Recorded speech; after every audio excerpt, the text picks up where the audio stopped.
തൻ്റെ വീടിന് മുന്നിലെത്തിയതും തേജ വണ്ടി നിർത്താൻ പറഞ്ഞു. തേജ വണ്ടിയിൽ നിന്നിറങ്ങി. ശബ്ദം കേട്ട് തേജയുടെ അമ്മ മുറ്റത്തേക്ക് ഇറങ്ങി വന്നു. ചില്ലുവിനെയും തേജയും ഒരുമിച്ച് കണ്ടതും അവർ ഒരു നിമിഷം നോക്കി നിന്നു. തിരികെ ചില്ലുവും തേജയുടെ അമ്മയും ഒന്ന് നോക്കി. അവരെ എവിടെയോ കണ്ടിട്ടുണ്ടെന്ന് അവൾക്കും തോന്നി. അവരെ എവിടെയാണ് കണ്ടതെന്ന് അവൾ ഓർത്തെടുക്കാൻ ശ്രമിച്ചു. അന്ന് അമ്പലത്തിൽ വെച്ച് അവരെ കണ്ടതിൻ്റെ ഓർമ്മകൾ അവളുടെ മനസ്സിൽ തെളിഞ്ഞു. അതവൾ അവരുമായി പങ്കുവെച്ചു. തേജയുടെ അമ്മ അവളെ അകത്തേക്ക് ക്ഷണിച്ചു. അവൾ ക്ഷണം നിരസിച്ചില്ല. താൻ അമ്മയെ അമ്പലത്തിൽ വെച്ച് കണ്ട സംഭവം അവർക്ക് മുന്നിൽ ഓർമ്മപ്പെടുത്തി. കുറച്ചു നേരം സംസാരിച്ചപ്പോഴേക്കും അവർക്ക് ചില്ലുവിൻ്റെ സംസാരവും പെരുമാറ്റവും ഇഷ്ടമാവുകയും ചെയ്തു. ഇരുവരും ലിവിങ് റൂമിൽ ഇരുന്ന് കുറച്ചു നേരം സംസാരിച്ചു. അമ്മ, ഇതൊരാണ് കാണൽ ചടങ്ങ് ആയിക്കോട്ടെ അല്ലേ? കുറച്ച് കഴിഞ്ഞതും ട്രേയിൽ 3 ഗ്ലാസ് ചായയുമായി വന്നുകൊണ്ട് തേജ പറഞ്ഞു. അവൻ മുഖത്ത് നാണമൊക്കെ വരുത്തി ചില്ലുവിന് നേരെ ചായ നീട്ടി. അവൾക്ക് അതൊക്കെ കണ്ടിട്ട് ചിരിയും വരുന്നുണ്ട്. അവൾ ചായക്കപ്പ് ചുണ്ടോടടിപ്പിച്ചു. ചായ ഒന്ന് സിപ്പ് ചെയ്തു. അവളുടെ മുഖം വിടർന്നു. അവൻ അമ്മയ്ക്ക് ചായ നൽകി തൻ്റെ ചായയുമായി അവളുടെ തൊട്ടരികിലിരുന്നു. അമ്മ TV സീരിയലിൽ മാത്രം കോൺസെൻട്രേറ്റ് ചെയ്തിട്ടുണ്ട്. നീ എന്നും എത്ര പെർഫെക്റ്റ് ആയിരിക്കുമോ? ചില്ലു പതിഞ്ഞ സ്വരത്തിൽ ചോദിച്ചു. എന്നും, എവറിഡേ, അവൻ പതിഞ്ഞ സ്വരത്തിൽ മറുപടി പറഞ്ഞു. ഇരുവരുടെയും ചുണ്ടിൽ നേർത്തൊരു പുഞ്ചിരി വിരിഞ്ഞു. ഇഷ്ടായോ? അവൾക്ക് മാത്രം കേൾക്കാൻ പാകത്തിൽ അവൻ ചോദിച്ചു. അല്ല, ചായ ഇഷ്ടായോന്ന്? ഇഷ്ടായി. അപ്പോൾ ഇയാൾക്ക് കുക്കിംഗ് ഒക്കെ അറിയോ? ഞാൻ അത്യാവശ്യം കുക്കിംഗ് ചെയ്യും. അമ്മ പഠിപ്പിച്ചതാ. ഇനിയിപ്പോൾ കുക്കിംഗ് മാത്രമാക്കണ്ട, അടുക്കള പണിയൊക്കെ പഠിപ്പിക്കാൻ അമ്മയോട് പറ. സുപ്രീം കോടതിയുടെ ഉത്തരവ് ഇയാളും കണ്ടല്ലേ? നമുക്കേ ഷെയറിങ്ങും കെയറിങ്ങും ഒക്കെയായി അങ്ങ് അടിച്ചു പൊളിച്ച് ജീവിക്കാന്നേ. അവളുടെ പറച്ചിൽ കേട്ട് അവൻ അവളെ ഒന്നിരുത്തി നോക്കി. അതിനിടയിൽ അവൻ അമ്മ നോക്കുന്നില്ലെന്ന് ഉറപ്പുവരുത്തി അവൻ അവളുടെ കവിളിൽ ചുംബിച്ചു. ആ നിമിഷം ചായ നെറുകയിൽ കയറി അവൾ ചുമയ്ക്കാൻ തുടങ്ങി.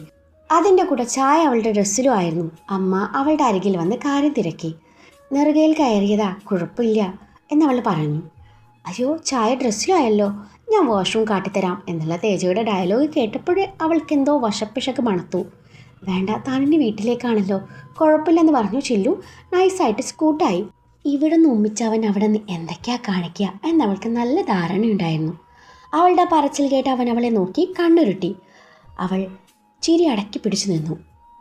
ചായ കുടിച്ച് അവരോട് യാത്ര പറഞ്ഞു ചില്ലു അവിടെ നിന്നിറങ്ങി. മുറ്റം വരെ തേജയും ചെന്നിരുന്നു. കണ്ണുകൊണ്ട് അവനോട് അവൾ യാത്ര പറഞ്ഞു. വണ്ടി കയറി. അതിനിടയിൽ അവൾ തൻ്റെ ഫോൺ എടുത്ത് പവി വീട്ടിലേക്ക് എത്തിയോ എന്നറിയാൻ വേണ്ടി അവളുടെ ഫോണിലേക്ക് വിളിച്ചു നോക്കി. അവളുടെ ഫോണിലേക്ക് കോൾ പോകുന്നില്ലായിരുന്നു. ആ നേരത്താണ് അവൾ വാട്സാപ്പിൽ വന്ന് കിടക്കുന്ന പവിയുടെ മെസ്സേജ് ശ്രദ്ധിക്കുന്നത്. We are trapped. ആരൊക്കെയോ ചേർന്ന് തങ്ങൾ സഞ്ചരിച്ച ബസ് ഹൈജാക്ക് ചെയ്തിരിക്കുന്നു. അത്രയുമായിരുന്നു അതിലുണ്ടായിരുന്നത്. ചില്ലു പകപ്പോടെ ആ മെസ്സേജ് തേജയെ കാണിച്ചു. തേജയും വല്ലാത്തൊരു ഞെട്ടലിലായിരുന്നു. അവൻ സിദ്ധുവിൻ്റെ ഫോണിലേക്ക് വിളിച്ചു നോക്കി. ഫോൺ റിങ് ചെയ്യുന്നുണ്ടായിരുന്നു. 2-3 റിങ് ചെയ്തതും അടുത്ത നിമിഷം കോൾ അറ്റൻഡ് ചെയ്തു. സിദ്ധുവിൻ്റെ അമ്മയായിരുന്നു കോൾ അറ്റൻഡ് ചെയ്തത്. അവൻ ഫോൺ വീട്ടിൽ മറന്നു വെച്ചിട്ടാണ് പോയതെന്ന് കേട്ടതും താൻ വെറുതെ വിളിച്ചതാണെന്ന് പറഞ്ഞ് തേജ ഉടനെ കോൾ കട്ട് ചെയ്തു. തേജ തൻ്റെ ബാക്കിയുള്ള സുഹൃത്തുക്കളെ ഇക്കാര്യം അറിയിച്ചു. കൂടുതൽ വിവരങ്ങളൊന്നും ഇല്ലാത്തതുകൊണ്ട് ഇനി എന്ത് എന്നതിനെ പറ്റി ആർക്കും ഒരു പിടുത്തവും ഇല്ലായിരുന്നു. ഇതേ സമയം ബസ്സിൽ അക്രമികൾ 4 പേരുണ്ടായിരുന്നു. അവരിലൊരാൾ ഡ്രൈവർക്ക് നേരെ കത്തി ചൂണ്ടി നിൽപ്പാണ്. മറ്റൊരാൾ ഗൺ ചൂണ്ടി അങ്ങോട്ടും ഇങ്ങോട്ടും നടക്കുന്നുണ്ട്. ഒരുവൻ കയ്യിലൊരു ബാഗും റിമോട്ടും പിടിച്ചിട്ടുണ്ട്. ഒരുവൻ്റെ കയ്യിൽ ആയുധങ്ങൾ ഒന്നുമില്ലായിരുന്നു. അവരെ കണ്ടതും സിദ്ധുവിന് ടെററിസ്റ്റായിട്ട് തോന്നിയില്ല. പകരം അവർ നല്ല ഒന്നാന്തരം ക്രിമിനൽസ് ആണെന്ന് മനസ്സിലായി. അവരുടെ ലക്ഷ്യം മറ്റെന്തൊക്കെയോ ആയിരിക്കാം. ഇവിടെ നിന്ന് മുന്നോട്ട് പോകും തോറും തങ്ങളുടെ ജീവൻ അപകടത്തിലാണെന്ന് മനസ്സിലാക്കിയ സിദ്ധു മനസ്സിൽ എന്തൊക്കെയോ കണക്ക് കൂട്ടി. പവി പേടിച്ച് അവൻ്റെ നെഞ്ചിലേക്ക് പതുങ്ങിയിട്ടുണ്ട്. എന്ത് സംഭവിച്ചാലും ഇവിടെ നിന്ന് എഴുന്നേൽക്കാനോ എൻ്റെ അരികിലേക്ക് വരാനോ പാടില്ല എന്നും പറഞ്ഞ് അവൻ അവളെ തന്നിൽ നിന്നും അടർത്തി മാറ്റി നേരെ ഇരുത്തി. സിദ്ധു, നീ എന്ത് ചെയ്യാൻ പോവുക? വേണ്ട സിദ്ധു, എനിക്ക് പേടിയാവുക. അവൾ അവൻ്റെ കയ്യിൽ പിടുത്തമിട്ടു. നിനക്കെന്നെ വിശ്വാസമില്ലേ? അവൻ ചോദിച്ചു. ഉണ്ടെന്ന പോലെ അവൾ തലയണക്കി. പതിഞ്ഞ സ്വരത്തിലാണ് ഇരുവരുടെയും സംസാരം. അവളുടെ കയ്യിൽ മുറുക്കി പിടിച്ചു സിദ്ധു ധൈര്യം പകർന്നു. യാത്രക്കാരെല്ലാം ശ്വാസം അടക്കി പിടിച്ചു നിൽപ്പുണ്ട്. ഗൺ പിടിച്ചു നിൽക്കുന്ന അയാൾ ഓരോരുത്തരെയും വീക്ഷിച്ചുകൊണ്ട് മുന്നോട്ട് നടക്കുന്നുണ്ട്. അയാൾ സിദ്ധുവിന് അരികിലെത്തിയതും സിദ്ധു തൻ്റെ കാല് നീട്ടി അയാളെ വീഴ്ത്തി. പ്രതീക്ഷിക്കാതെയുള്ള പ്രവൃത്തി ആയതുകൊണ്ട് അയാൾ നിലം പതിച്ചു. ഒപ്പം അയാളുടെ കയ്യിലെ തോക്ക് താഴെ വീണിരുന്നു. അയാൾ അതെടുക്കും മുമ്പ് സിദ്ധു അത് കൈക്കലാക്കി. അവൻ ചാടി എഴുന്നേറ്റ് സിദ്ധുവിന് നേരെ കുതിച്ചു. അവൻ്റെ പ്രവൃത്തി മുൻകൂട്ടി കണ്ട സിദ്ധു അവനെ അടിച്ചൊതുക്കി. അവന് നേരെ തോക്ക് ചൂണ്ടി. ശ്വാസം അടക്കി പിടിച്ച് ഓരോരുത്തരും ഈ രംഗം നോക്കി നിന്നു. വർദ്ധിച്ചു വന്ന നെഞ്ചെടുപ്പോടെ ഭവി സിദ്ധുവിനെ നോക്കി. അവളുടെ കൈ തൻ്റെ താലിയിൽ മുറുകി. അവനൊന്നും സംഭവിക്കരുതേ എന്ന് അവൾ മനമൊരുകി പ്രാർത്ഥിച്ചു. സിദ്ധുവിൻ്റെ നീക്കത്തിൽ ഗുണ്ടകൾ പകച്ചുപോയിരുന്നു. ഗുണ്ടകളിൽ ഒരുവൻ സിദ്ധുവിൻ്റെ ഗൺ പോയിന്റിലായതും ബാക്കിയുള്ളവരോട് ആയുധങ്ങൾ താഴെ ഇടാൻ സിദ്ധു അവരോട് ആവശ്യപ്പെട്ടു. അവർ തങ്ങളുടെ കയ്യിൽ ആയുധങ്ങൾ താഴെ ഇട്ടു. സിദ്ധു ഡ്രൈവറോട് ബസ് തിരിച്ചുവിടാൻ പറഞ്ഞു. യാത്രക്കാരിൽ ഓരോരുത്തരും നേരിയ ആശ്വാസത്തോടെ സിദ്ധുവിന് വേണ്ടി പ്രാർത്ഥിച്ചു. അതിനിടയിൽ ഗുണ്ടകളിൽ ഒരുത്തൻ സിദ്ധുവിൻ്റെ പിന്നിൽ നിന്നും ആക്രമിക്കാനൊരുങ്ങവേ പവി സിദ്ധുവിനെ ഉറക്കെ വിളിച്ചു. ഇരുന്നിടത്ത് നിന്ന് എഴുന്നേറ്റു. സിദ്ധു തൻ്റെ കൈ മടക്കി അവൻ്റെ നെഞ്ചിനിട്ടിടിച്ചു. അടുത്ത നിമിഷം സിദ്ധു അവനെ ചവിട്ടി പുറത്തേക്ക് തെറിപ്പിച്ചു. സിദ്ധുവിൻ്റെ ശ്രദ്ധ തെറ്റിയെന്ന് തോന്നിയതും മറ്റൊരുത്തൻ അവന് നേരെ തിരിഞ്ഞു. അവനുമായുള്ള മൽപിടുത്തത്തിനൊടുവിൽ സിദ്ധുവിൻ്റെ കയ്യിലെ ഗൺ താഴെ വീണെങ്കിലും സിദ്ധു പതറിയില്ല. മൂവരുമായി ഒരു ഫൈറ്റ് നടന്നു. നാടൻ തല്ലും കരാട്ടയും ബോക്സിങ്ങും എല്ലാം കൂടിക്കലർന്നൊരു കിടിലൻ സിനിമ സ്റ്റൈൽ ഫൈറ്റ്. അടിയുടെ മോനെ! നേരത്തെ സീൻ പിടിച്ച വയസ്സൻ ചേട്ടൻ വിസിലടിച്ച് പ്രോത്സാഹിപ്പിച്ചതും ബാക്കിയുള്ളവരും അത് ഏറ്റുപിടിച്ചു. സിദ്ധു അവരെ നേരിടുന്ന രീതി കണ്ട് പവി വായും പൊളിച്ച് നോക്കി നിന്നു.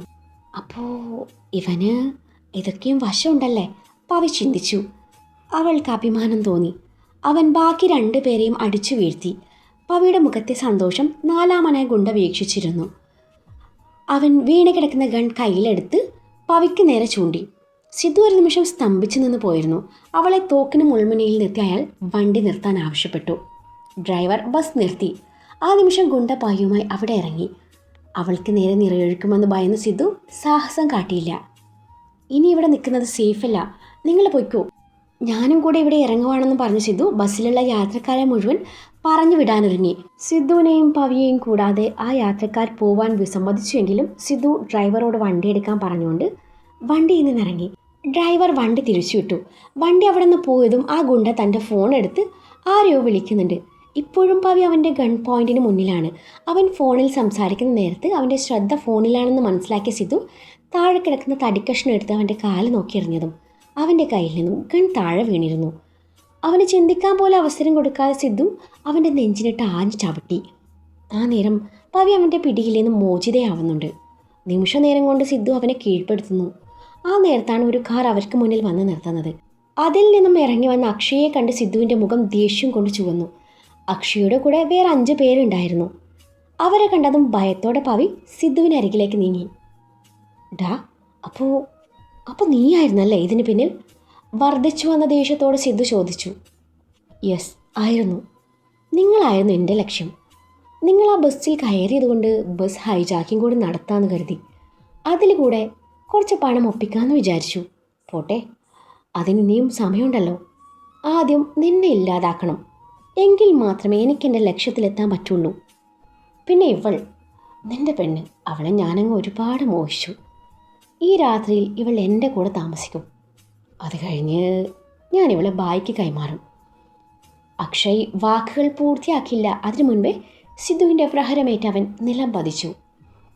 പുന്നാര മോനെ, എനിക്ക് സ്വന്തമായതിനെ ആരെങ്കിലും വെറുതെ ഒന്ന് നോക്കിയാൽ പോലും എനിക്ക് സഹിക്കില്ല. അപ്പോഴാ നീ. അക്ഷയുടെ മൂക്കിനിട്ട് പഞ്ച് ചെയ്തുകൊണ്ട് സിദ്ധു പറഞ്ഞു. ഇത് കണ്ടതും കൂടെയുള്ളവരുമാർ സിദ്ധുവിന് നേരെ തിരിഞ്ഞു. സിദ്ധുവിൻ്റെ കൈക്കരുത്തിന് മുന്നിൽ നിമിഷ നേരം കൊണ്ട് അക്ഷയും കൂട്ടരും അടിയറവ് പറഞ്ഞു. അല്പം മാറി നിന്നു പവി ഭയത്തോടെ ഈ കാഴ്ച നോക്കി നിന്നു. കലി അടങ്ങാതെ സിദ്ധു അക്ഷയെ പിന്നെയും പൊതിരെ തല്ലി. ഇതിനിടയിൽ താഴെ വീണ് കിടക്കുന്ന ഗുണ്ട എഴുന്നേറ്റ് വന്നു. അവൻ സിദ്ധുവിൻ്റെ പിന്നിലൂടെ വന്ന് വടികൊണ്ട് സിദ്ധുവിൻ്റെ തലക്കിട്ട് അടിക്കുന്നു. തലക്കിട്ട് അടി ആയതുകൊണ്ട് സിദ്ധു വേദന കൊണ്ട് പുളഞ്ഞു. പവി നിലവിളിച്ചുകൊണ്ട് അവൻ അരികിലേക്ക് ഓടി. ആ നിമിഷം അക്ഷയ് ക്രൂരമായ ചിരിയോടെ എഴുന്നേറ്റ് പവിയെ പിടിച്ചു വച്ചു. പ്ലീസ്, അവനെ വിട്, അവനൊന്നും ചെയ്യല്ലേ, പവി കരഞ്ഞുകൊണ്ട് പറഞ്ഞെങ്കിലും അക്ഷയ് വഷളം ചിരിയോടെ പവിയെ ഒന്ന് നോക്കി. അവൾ അവൻ്റെ കയ്യിൽ അമർത്തി കടിച്ചത്. അക്ഷയ് അവളുടെ കവിളിൽ ആഞ്ഞടിച്ചു. അടിയിൽ അവൾ വേച്ചു പോയിരുന്നു. ഈ കാഴ്ച സിദ്ധുവിന് കാണാൻ പറ്റുന്നുണ്ടെങ്കിലും തലക്കേറ്റടി മൂലം ഒന്ന് അനങ്ങാനാവുന്നില്ല. ആ ഗുണ്ട വടി കൊണ്ട് സിദ്ധുവിൻ്റെ തലയ്ക്ക് പിന്നെയും അടിച്ചു. അവനെ അടിക്കല്ലേ, അവൻ അടിക്കില്ലെന്ന് പറ. അവൾ അതും പറഞ്ഞ് സിദ്ധുവിന് അരികിലേക്ക് ഓടാനായി ഒരുങ്ങി. അന്നേരം അക്ഷയ് അവളുടെ മറ്റേ കവിളിലും അടിച്ചു. വേദന കൊണ്ട് പവി നിലവിളിച്ചു. ഒടുവിൽ അവൻ അവളുടെ കഴുത്തിൽ പിടിമുറുക്കി. പവി ശ്വാസം കിട്ടാതെ പിടയുന്നുണ്ട്. ശ്വാസം കിട്ടാതെ പിടയുമ്പോഴും അവളുടെ കണ്ണുകൾ സിധുവിലേക്ക് നീണ്ടു. അവൾ അവന് നേരെ കൈ നീട്ടി. സിധുവിൻ്റെ തലയിലെ മുറിവിൽ നിന്നും രക്തം ഒഴുകുന്നുണ്ട്. ഒന്നും ചെയ്യാൻ പറ്റാത്ത അവസ്ഥ. അവൻ എങ്ങനെയൊക്കെയോ നടന്നു നീങ്ങി അക്ഷയുടെ അരികിലെത്തി അവൻ്റെ കഴുത്തിന് പിടിച്ചു. സിധുവിൻ്റെ മുഖം വലിഞ്ഞു മുറുകി. സിധുവിൻ്റെ ആ പിടിയിൽ അക്ഷയ് ശ്വാസം കിട്ടാതെ പിടഞ്ഞു. പവിയുടെ കഴുത്തിൽ നിന്നുള്ള പിടി അയഞ്ഞു. അടുത്ത നിമിഷം പിന്നിൽ നിന്നും ശക്തമായി സിധുവിൻ്റെ തലയ്ക്ക് അടിയേറ്റിരുന്നു. സിധു ബോധം മറഞ്ഞു വീണതും പവി ഉറക്കം നിലവിളിച്ചു. അക്ഷയ് പവിയെ ബലമായി പിടിച്ചു വണ്ടിയിലേക്ക് കയറ്റാനൊരുങ്ങവേ അവൾ സിധുവിനെ തിരിഞ്ഞു നോക്കി. ഉറക്കെ കരയുന്നുണ്ട്. അവൾ കുതറിമാറാൻ നോക്കിയെങ്കിലും അവൻ്റെ കൈക്കരുത്തിന് മുന്നിൽ പറ്റുന്നില്ലായിരുന്നു. അടുത്ത നിമിഷം എവിടെ നിന്നോ ഒരു ബുള്ളറ്റ് വന്ന് അക്ഷയുടെ നെഞ്ചു തുളച്ചു കയറി. പൊടുന്നനെ അവൻ ജീവനറ്റ് നിലം പതിച്ചു. പവി തിരിഞ്ഞു നോക്കി. തോക്കുമായി നിൽക്കുന്ന ആളുടെ മുഖം ആ ഇരുട്ടിൽ അവൾക്ക് വ്യക്തമല്ലായിരുന്നു. പിന്നീടെല്ലാം പെട്ടെന്നായിരുന്നു. ആരൊക്കെയോ ചേർന്ന് സിധുവിനെ വണ്ടിയിൽ കയറ്റി. കൂടെ അവളോടും കയറാൻ പറഞ്ഞു. അടുത്ത നിമിഷം വണ്ടി അവിടെ നിന്ന് കുതിച്ചു പാഞ്ഞു. 2 ദിവസം കഴിഞ്ഞാണ് സിധുവിന് ബോധം തെളിയുന്നത്. കണ്ണ് തുറക്കുമ്പോൾ അവൻ ഹോസ്പിറ്റലിൽ ICUലായിരുന്നു. പിന്നീട് അവനെ റൂമിലേക്ക് ഷിഫ്റ്റ് ചെയ്യുമ്പോൾ തൊട്ടരികിൽ പവി ഒഴികെ ബാക്കി എല്ലാവരും ഉണ്ടായിരുന്നു. അവൾ വീട്ടിൽ പോയി കാണും, കുറച്ച് കഴിഞ്ഞ് വരുമായിരിക്കും എന്ന് കരുതി അവൻ അന്നേരം ആരോടും ഒന്നും ചോദിച്ചില്ല. എടാ മോനെ, ഈ 2 ദിവസം കൊണ്ട് ഇവിടെ എന്തൊക്കെയാണ് നടന്നെന്നറിയോ? നീ വലിയ സ്റ്റാറായില്ലേ? ഇത് വല്ലതും നീ അറിഞ്ഞോ? പരമേശ്വരൻ തൻ്റെ മകൻ്റെ അരികിൽ വന്നിരുന്നുകൊണ്ട് അഭിമാനത്തോടെ പറഞ്ഞു. സിധു ഒന്നും മനസ്സിലാവാത്ത മട്ടിൽ തൻ്റെ അച്ഛനെ നോക്കി. സിധുവിൻ്റെ മുഖഭാവം കണ്ട് പരമേശ്വരൻ തൻ്റെ ഫോണിൽ നിന്നും ഒരു വീഡിയോ എടുത്ത് സിധുവിന് കാട്ടിക്കൊടുത്തു. അന്ന് ബസ്സിനകത്ത് വെച്ച് നടന്ന സംഭവങ്ങൾ മുഴുവൻ ആ വീഡിയോയിലുണ്ടായിരുന്നു. ബസ്സിനകത്ത് ഉണ്ടായിരുന്ന ആരോ ആ സംഭവം വീഡിയോയിൽ പകർത്തിയതായിരുന്നു. സംഭവം സോഷ്യൽ മീഡിയയിൽ വൈറലായതും സിധു സ്റ്റാറായി മാറി. വീഡിയോയ്ക്ക് താഴെ വന്ന കമൻറ്റ് കണ്ട് സിധുവിൻ്റെ മുഖം വിടർന്നു. ആ വീഡിയോ കൂടാതെ ബസ്സിലുണ്ടായിരുന്ന ഓരോരുത്തരും മീഡിയയ്ക്ക് മുന്നിൽ നിന്ന് മരണത്തെ മുഖാമുഖം കണ്ട തങ്ങളുടെ അനുഭവം തുറന്ന് പറയുന്നുണ്ട്. ബസ്സിലുണ്ടായിരുന്ന അമ്മമാരൊക്കെ സിധുവിനെ കുറിച്ച് പറയുന്ന കാര്യങ്ങൾ കേട്ടപ്പോൾ അവൻ്റെ കണ്ണ് നിറഞ്ഞു. പിന്നീട് സിധു പവിയുടെ വരവിനായി കാത്തിരുന്നു. അവളെ കാണാനായി അവൻ്റെ ഉള്ളം വെമ്പി. അവസാനം അവൻ തൻ്റെ അമ്മയോട് കാര്യം തിരക്കി. അന്നേരം അവന് മറുപടി കൊടുത്തത് അവൻ്റെ അച്ഛനായിരുന്നു. അവളിനി വരില്ല. കേട്ടത് വിശ്വസിക്കാനാവാതെ സിധു പകപ്പോടെ അച്ഛനെ നോക്കി. വരില്ലെന്നോ? അച്ഛൻ എന്തായി പറയുന്നേ? എനിക്കൊന്നും മനസ്സിലാവുന്നില്ല. അതേ മോനെ, അവളിനി വരില്ല. അവൾക്ക് നിന്നെ കാണേണ്ടെന്ന്. കൂടുതലൊന്നും എനിക്കറിയില്ല. അത്രയും പറഞ്ഞ് പരമേശ്വരൻ പുറത്തേക്ക് നടന്നതും സിധു നിറകണ്ണുകളോടെ അമ്മയെ നോക്കി. അമ്മ, അച്ഛനിതെന്തൊക്കെയായി പറയുന്നേ? എൻ്റെ പവി, അവള് എന്നെ കാണാൻ വരില്ലെന്നോ?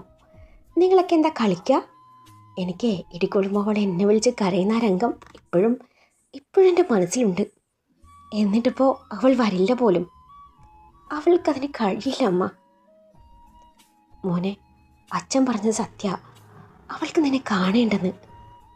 അമ്മ, എന്താ അവൾ എന്നെ കാണേണ്ടെന്ന് പറഞ്ഞ്? അമ്മ ചോദിച്ചില്ലേ? മോനെ, എനിക്കൊന്നും അറിയില്ല. ഞാനൊന്നും ചോദിക്കാൻ നിന്നെ കാണാൻ അവൾ ഇവിടെ വന്നിട്ട് വേണ്ടേ? ഇല്ല, ഞാനത് വിശ്വസിക്കില്ല. എനിക്ക് അവളെ കാണണം. ഞാൻ പോവാ. സിധു തൻ്റെ കയ്യിലെ കാനുല വലിച്ചൂരി. അവൻ്റെ കയ്യിൽ നിന്നും രക്തം ഒഴുകി. അമ്മ സിധുവിനെ തടഞ്ഞു. ശബ്ദം കേട്ട് അച്ഛനും അകത്തേക്ക് വന്നു. 2 പേരും ചേർന്ന് അവനെ ഒരുവിധം സമാധാനിപ്പിച്ചു. കേട്ടതൊന്നും വിശ്വസിക്കാനാവാതെ സിധു കണ്ണടച്ചു കിടന്നു. കവിളിനെ നനച്ചുകൊണ്ട് കണ്ണുനീർ ഒഴുകിയിറങ്ങി. കണ്ണടച്ചാൽ കാണുന്നത് അവളുടെ മുഖം മാത്രം. അക്ഷയുടെ പിടിയിൽ നിന്നും രക്ഷപ്പെടാനാവാതെ തന്നെ വിളിച്ച് കരയുന്ന പവിയുടെ മുഖം. പവി വരുമെന്ന് പ്രതീക്ഷിച്ച സിധു രാത്രി വരെ ഉറങ്ങാതെ കാത്തിരുന്നു. പക്ഷേ അവൾ വന്നില്ല. ഒടുവിൽ മരുന്നിൻ്റെ ക്ഷീണത്തിൽ അവൻ എപ്പോഴും ഉറങ്ങിപ്പോയിരുന്നു. ഉറക്കത്തിലെ സ്വപ്നത്തിൽ ആ ഭയപ്പെടുത്തുന്ന ഓർമ്മകൾ അവനെ തേടിയെത്തി. പവിയുടെ കരച്ചിൽ കാതിലേക്ക് തുളച്ചു കയറിയതും അവൻ ഞെട്ടിയുണർന്നു. അവൻ്റെ മുഖത്താകമാനം വിയർപ്പ് കണങ്ങൾ പൊടിഞ്ഞു. അവൻ മുഖം അമർത്തി തുടച്ചു തൻ്റെ ഫോൺ എടുത്തു നോക്കി. സമയം 11 കഴിഞ്ഞിരിക്കുന്നു. അമ്മ ബൈസ്റ്റാൻഡർക്കുള്ള കട്ടിലിൽ നല്ല ഉറക്കത്തിലാണ്. മനസ്സിലെന്തോ ഉറപ്പിച്ചവൻ ശബ്ദമുണ്ടാക്കാതെ മുറിയിൽ നിന്ന് പുറത്തിറങ്ങി. ഡോറടച്ച് അവിടെ നിന്ന് എങ്ങനെയൊക്കെയോ ആരും കാണാതെ ഗ്രൗണ്ട് ഫ്ലോറിലെത്തി. അതിനിടയിൽ അവൻ ജീവയെ വിളിച്ചു അങ്ങോട്ട് വരാൻ പറഞ്ഞിരുന്നു. സിധു പുറത്തേക്കിറങ്ങി നടന്നു. ഹോസ്പിറ്റലിന് വെളിയിലെ ബസ് വെയിറ്റിംഗ് ഷെഡിൽ കുറച്ചു നേരം ഇരുന്നു. അപ്പോഴേക്കും ജീവ എത്തി. ജീവ അവനോട് എന്തൊക്കെയോ ചോദിക്കുന്നുണ്ടായിരുന്നു. സിധു ഒന്ന് മാത്രമേ പറഞ്ഞുള്ളൂ തനിക്ക് പവിയെ കാണണമെന്ന്. പിന്നെ ജീവ ഒന്നും ചോദിക്കാൻ നിന്നില്ല. അവൻ വണ്ടി മുന്നോട്ടെടുത്തു. പവിയുടെ വീടെത്തും വരെ ഇരുവരും ഒന്നും സംസാരിച്ചില്ല. ഇതേ സമയം മുറ്റത്തെ ഗാർഡനിൽ ഒറ്റയ്ക്കിരിക്കുകയാണ് പവി. സിധുവിനെ കുറിച്ച് ഓർക്കും തോറും അവളുടെ കണ്ണുകൾ നിറഞ്ഞൊഴുകി. അവനിപ്പോൾ എന്ത് ചെയ്യുകയായിരിക്കും? തന്നെ കാണാൻ ഒരുപാട് വിഷമിച്ച് കാണും. അവരൊക്കെ എന്ത് പറഞ്ഞു കാണും? എല്ലാവരും തന്നെ കുറ്റപ്പെടുത്തി കാണും. ചിലപ്പോൾ അവനിപ്പോൾ തന്നെ വെറുക്കുന്നുണ്ടാവും. വെറുക്കട്ടെ, അത് തന്നെയാണ് നല്ലത്. ഓരോന്നും ഓർത്തുകൊണ്ട് അവൾ തൻ്റെ നിറഞ്ഞ മിഴികളൊപ്പി. ചുമലിൽ ആരുടെയോ കരസ്പർശം അറിഞ്ഞത് അവൾ തിരിഞ്ഞു നോക്കി. പിന്നിൽ ചില്ലുവിനെ കണ്ടതും അവൾ നിർവികാരതയോടെ അവളെ നോക്കി. പവി, നീ കിടക്കുന്നില്ലേ? നീ പോയി കിടന്നോ ചില്ലു, ഞാൻ കുറച്ചു നേരം കൂടി ഇവിടെ ഇരുന്നോട്ടെ. പവി, നിനക്ക് സിധുവിനെ കാണണമെന്ന് തോന്നില്ലേ? ചില്ലുവിൻ്റെ ചോദ്യത്തിന് മറുപടിയായി അവളൊന്ന് പുഞ്ചിരിച്ചു. ആ ചിരിയിൽ ഒരുപാട് അർത്ഥങ്ങൾ ഒളിഞ്ഞു കിടപ്പുണ്ടെന്ന് ചില്ലുവിന് മനസ്സിലായി. എന്തിനാ പവി നീ ഇങ്ങനെ സ്വയം ഒരുക്കി കഴിയുന്നത്? നിനക്കിത് ആരോടെങ്കിലും ഒന്ന് പറഞ്ഞൂടെ? എല്ലാവരും നിന്നെ ഇങ്ങനെ കുറ്റപ്പെടുത്തുന്ന കാണുമ്പോഴേ എനിക്ക് സഹിക്കുന്നില്ല. ആരോടും ഒന്നും പറയരുതെന്ന് നീ പറഞ്ഞോണ്ടാ ഞാൻ ഒന്നും പറയാത്തത്. ചില്ലുവിൻ്റെ ശബ്ദം ഇടറിയിരുന്നു. അപ്പോഴേക്കും മുറ്റത്തൊരു കാറ് വന്നു നിന്നു. ഈ രാത്രിയിൽ ഇതാരാ എന്ന പോലെ പവിയുടെയും ചില്ലുവിൻ്റെയും നോട്ട് അങ്ങോട്ടേക്ക് നീണ്ടു. വണ്ടിയിൽ നിന്നിറങ്ങി വരുന്ന സിദ്ധുവിനെ കാണവേ പവി ശ്വാസം എടുക്കാൻ പോലും മറന്നിരുന്നു. മറുത്തൊന്നും ആലോചിക്കാതെ പവി അവനരികിലേക്ക് ഓടി. തൻ്റെ അരികിലേക്ക് ഓടി വരുന്ന പവിയെ കണ്ടതും സിദ്ധുവിൻ്റെ ഉള്ളം സന്തോഷിച്ചു. പവി സിദ്ധുവിൻ്റെ തൊട്ടരികിലെത്തി. അവളുടെ ഹൃദയതാളം ഉയർന്നു. രണ്ടുപേരും മുഖത്തോട് മുഖം നോക്കി നിന്നു. പരസ്പരം ഒന്നും പറയാനാവാതെ ഇരുവരും അതുപോലെ നോക്കി. ഇരുവരുടെയും കണ്ണുകൾ നിറഞ്ഞിരുന്നു. മനസ്സിലേക്ക് മറ്റു പല ചിന്തകൾ കടന്നു വന്നതും പവിയുടെ മുഖം മങ്ങി. അവൾ പിന്നോട്ട് ചുവടുകൾ വെച്ച് മുഖം തിരിഞ്ഞു നിന്നു. പവിയുടെ പ്രവൃത്തി അവനെ വേദനിപ്പിച്ചു. പവി, അവൻ അവളുടെ പിന്നിൽ വന്നു നിന്നുകൊണ്ട് വിളിച്ചു. സിദ്ധുവിൻ്റെ സ്വരം നേർത്തിരുന്നു. വിളി കേട്ടിട്ട് അവൾ തിരിഞ്ഞു നോക്കിയില്ല. പവി, നിനക്കെന്നെ കാണണമെന്ന് തോന്നിയില്ലേ? എന്താ നിനക്ക് പറ്റിയേ? സിദ്ധുവിൻ്റെ കരങ്ങൾ അവളുടെ തോളിൽ അമർന്നു. പവി തിരിഞ്ഞു നോക്കിയില്ല.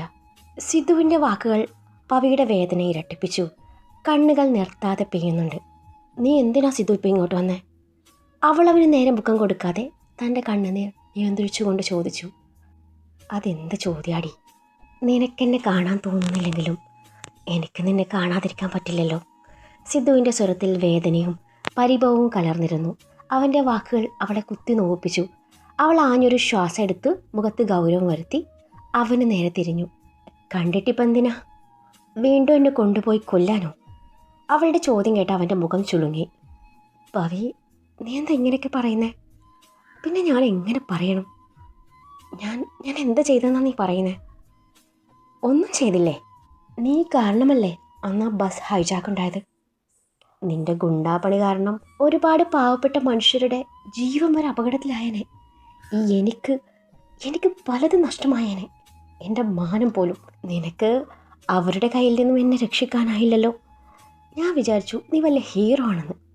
സ്വന്തം ഭാര്യയെ സംരക്ഷിക്കാൻ പറ്റാത്ത വെറും സീറോ ആണെന്ന് ഇപ്പോഴാണ് മനസ്സിലായേ. സിധു മുഷ്ടി ചുരുട്ടി ദേഷ്യം നിയന്ത്രിച്ചു. എന്ത് ധൈര്യത്തിലാ ഞാൻ നിൻ്റെ കൂടെ ഇനിയും കഴിയേണ്ടത്? എനിക്ക് വലുതേ എൻ്റെ ജീവനാ. എൻ്റെ അമ്മയ്ക്ക് ഞാൻ മാത്രമേ ഉള്ളൂ. എനിക്ക് ജീവിതത്തിൽ ഒരുപാട് ലക്ഷ്യങ്ങളുണ്ട്. നിൻ്റെ ഭാര്യയായി ഒരു വീട്ടിൽ ഒതുങ്ങിക്കൂടാനുള്ളതല്ല എൻ്റെ ലൈഫ്. നിന്നെ സ്നേഹിച്ചതാണ് ഞാൻ ചെയ്ത ഏറ്റവും വലിയ തെറ്റ്. ആ തെറ്റുമായി ഇനി എനിക്ക് മുന്നോട്ട് പോകാൻ പറ്റില്ല. പവിയുടെ വാക്കുകൾ മുള്ളുപോലെ അവൻ്റെ നെഞ്ചിൽ ആഴ്ന്നിറങ്ങി. അവളിൽ നിന്നും അങ്ങനെ കേൾക്കേണ്ടി വന്നതോർത്ത് അവന് ശരിക്കും വിഷമം തോന്നി. പവി, നീ എന്തൊക്കെയാടി പറയുന്നത്? എനിക്കറിയാം നീ എന്നെ പ്രാങ്ക് ചെയ്യുന്നതാ. എൻ്റെ പെണ്ണിനെ എന്നെ ഇങ്ങനെ വിഷമിപ്പിക്കാൻ പറ്റില്ല. എനിക്കറിയാം നിനക്ക് വയ്യാഞ്ഞിട്ടാവും നീ ഹോസ്പിറ്റലിൽ വരാഞ്ഞ്. സാരമില്ല. അവൻ അവളുടെ അരികിൽ വന്നുകൊണ്ട് അവളുടെ ഇരു കവളിലും കൈ ചേർത്ത് വെച്ചുകൊണ്ട് പറഞ്ഞു. അവൻ്റെ കണ്ണ് നിറഞ്ഞു തുടങ്ങിയിരിക്കുന്നു. അവൻ്റെ കണ്ണുനീർ അവളെ ചൊട്ടുപൊള്ളിച്ചു. ഇരുവരുടെയും കണ്ണുകൾ തമ്മിൽ കുരുത്തു. പവി, ഞാൻ നിന്നെ ഒന്ന് ഹഗ് ചെയ്തോട്ടെ? ഇല്ല ഞാൻ മരിച്ചു പോവും. അവനവളെ തൻ്റെ നെഞ്ചോടടുപ്പിച്ചു. പവി തിരികെയും അവനെ പുണരാനൊരുങ്ങവേ അവൾ അതിൽ നിന്ന് ഉൾവലിഞ്ഞു. തൊട്ടുപോരുതെന്നെ അവൾ അവനിൽ നിന്നും അടർന്നു മാറിക്കൊണ്ട് പറഞ്ഞു. പവി, എന്താടി ഇതൊക്കെ? നിനക്ക് എന്താ പറ്റിയേ? ഇതിനു വേണ്ടിയാണോ നമ്മൾ സ്നേഹിച്ചേ? സിധു നിറകണ്ണുകളോടെ പറഞ്ഞു. ഞാൻ പറഞ്ഞല്ലോ എനിക്കിനി കൂടുതലൊന്നും പറയാനില്ല. നിനക്ക് പോവാൻ സിദ്ധു. അത്രയും പറഞ്ഞ് അവൾ അവിടുന്ന് പോവാനൊരുങ്ങി. അന്നേരം അവൻ അവളുടെ കയ്യിൽ പിടിച്ചു നിർത്തി. നിൻ്റെ പുതിയ നാടകം എനിക്കിഷ്ടമായി. ഇതിന് പിന്നിൽ എന്താണെങ്കിലും ഞാൻ കണ്ടുപിടിച്ചോളാം. പോകുന്നതിന് മുൻപ് ഒരു കാര്യം കൂടി അറിയണമെന്ന് തോന്നി. ആരാ അന്ന് നിന്നെ രക്ഷിച്ചേ? ഞാൻ എങ്ങനെ ഹോസ്പിറ്റലിലെത്തി? അക്ഷയ്ക്ക് എന്താ സംഭവിച്ചത്? നിന്നെ ആരാ ഹോസ്പിറ്റലിൽ എത്തിച്ചെന്നോ എനിക്കറിയില്ല. എന്നെ ആരും രക്ഷിച്ചിട്ടുമില്ല. അക്ഷയുടെ കയ്യിൽ നിന്നും ഞാൻ സ്വയം രക്ഷപ്പെട്ട് ഓടിയതാ. ബാക്കിയൊന്നും എനിക്കറിയില്ല. പവി അവന് മുഖം കൊടുക്കാതെ പറഞ്ഞു. കള്ളം പറയാൻ നീ ഒരുപാട് ബുദ്ധിമുട്ടുന്നുണ്ട് അല്ലേ? ശരി, നീ പറഞ്ഞത് തൽക്കാലം ഞാൻ വിശ്വസിക്കുന്നു. നിനക്കറിയോ, ശരീരത്തിനേറ്റ ഈ മുറിവിനേക്കാൾ വേദന നീ ഇപ്പം നൽകിക്കൊണ്ടിരിക്കുന്ന ഈ മുറിവിനാണ്. സാരമില്ല, ഞാനത് സഹിച്ചോളാം. ഇനി ഞാൻ നിൻ്റെ മുന്നിൽ ഇതുപോലെ ഒരിക്കലും വരില്ല. ഇനി നീ കാണാൻ പോകുന്നത് പുതിയ സിദ്ധുവിനായിരിക്കും. അത്രയും പറഞ്ഞുകൊണ്ട് അവൻ അവളെ പിടിച്ചു തള്ളി തിരിഞ്ഞു നടന്നു. അവൻ്റെ ആ തള്ളയിൽ അവളിൽ വീണു പോയിരുന്നു. സിദ്ധു തിരിഞ്ഞു നോക്കാതെ നടന്നു. കണ്ണുകൾ നിറയാൻ വെമ്പുന്നുണ്ടെങ്കിലും അവൻ അടക്കി പിടിച്ചു വണ്ടിയിൽ കയറി. പോവാം, സിദ്ധു അത്ര മാത്രമേ പറഞ്ഞുള്ളൂ. ജീവ വണ്ടി മുന്നോട്ടെടുത്തു. വീണ് കിടക്കുന്ന പവിയെ കണ്ട് ചില്ലു അവളുടെ അരികിൽ ഓടിയെത്തി അവളെ എഴുന്നേൽപ്പിച്ചു. അവളുടെ ചുവന്ന് കലങ്ങിയ കണ്ണുകൾ ചില്ലുവിനെ വേദനിപ്പിച്ചു. പവി, വാ, നമുക്ക് അകത്തേക്ക് പോവാം. ചില്ലു, ഞാൻ എൻ്റെ സിദ്ധുവിനോട് എന്തൊക്കെയോ പറഞ്ഞു. അവനൊരുപാട് വിഷമമായിട്ടുണ്ടാവില്ലേ? വിതുമ്പലോടെ പറയുന്നവളെ ചില്ലു ആശ്വസിപ്പിച്ചു. അവൻ എൻ്റെ മുന്നിൽ വെച്ച് കരഞ്ഞപ്പോൾ എൻ്റെ ചങ്ക് പെടഞ്ഞു പോയടി.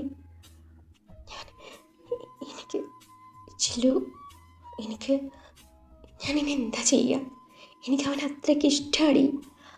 അവനില്ലാതെ ഞാൻ ഇങ്ങനെ. ഇപ്പോൾ അവനെന്നെ വെറുത്ത് കാണും അല്ലേടി? അതും പറഞ്ഞവൾ പൊട്ടിക്കരഞ്ഞതും ചില്ലുവിന് അവളെ എങ്ങനെ ആശ്വസിപ്പിക്കണം എന്നറിയാതെയായി.